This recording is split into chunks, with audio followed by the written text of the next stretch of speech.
The Honourable Ruth Dyson. Mr Speaker, I noted the words of the member who's just resumed his seat when he said that he was going to do a thorough and rigorous, diligent perusal of this bill at Select Committee, and I commend those wishes. I wish he'd done half as much of that on his attack, unfounded, ill-considered and factually wrong, on his attack on the former Minister of Health, the Honourable Annette King.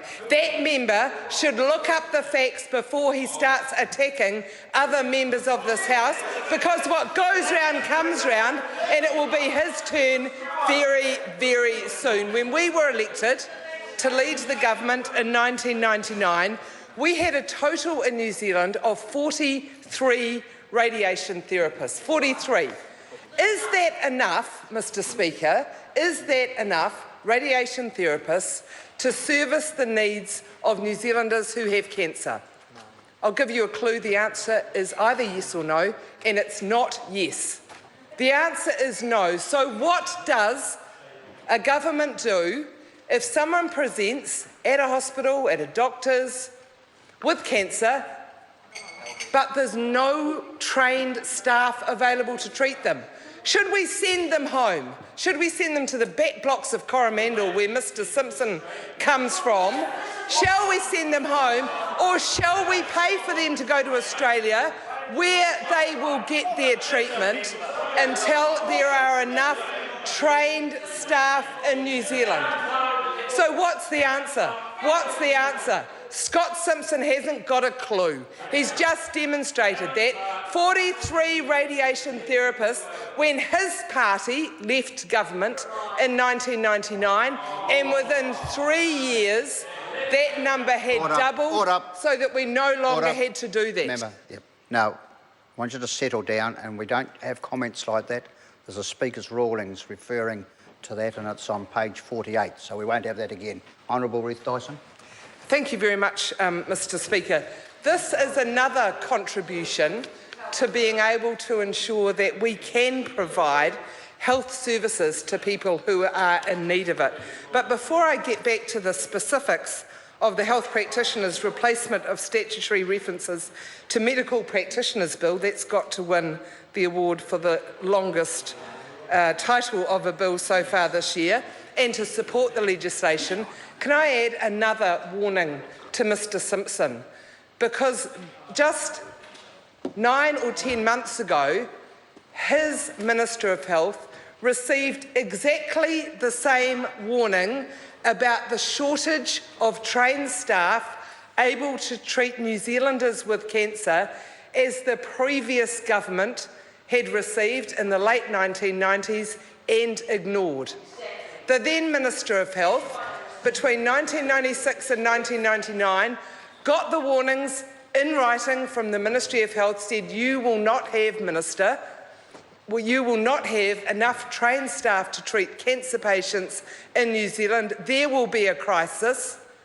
And that Minister of Health did nothing, and that's exactly what Tony Ryle and Jonathan Coleman have been doing in the last 2 years. Exactly the same warnings in writing to the same ministers and ignoring it. We will certainly table it. Mr. Can't remember his name, whatever.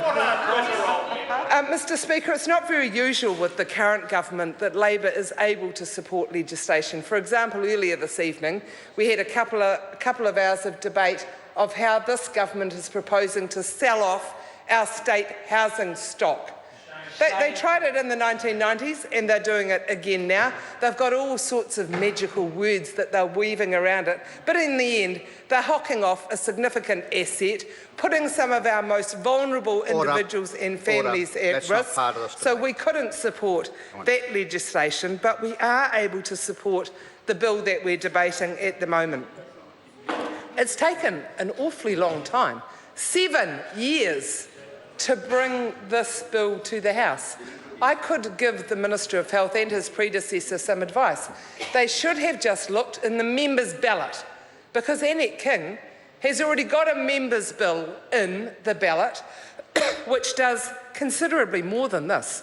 This only amends 6 or 7 pieces of legislation. Annette King's Members' Bill, without the resources of the huge Ministry of Health, amends 21 pieces of law in exactly the same way as this Health Practitioners Amendment does. In fact, there are 59 pieces of legislation that need amendment in this way, and we've only managed to get 7 out of this current government. They're good moves.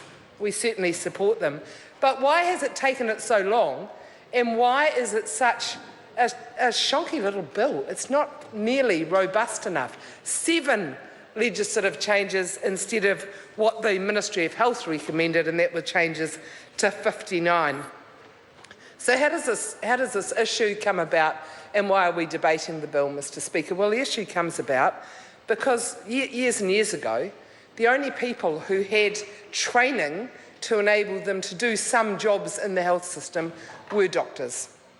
They were the only people that got the training. And over the last few years, particularly since Annette King was the Minister of Health, and we've had the introduction of extended scopes of works and new titles, for example, nurse practitioners, we know that now nurse practitioners, as one of a few examples, are trained and competent to deliver their scope of work, but they're not allowed to within the law.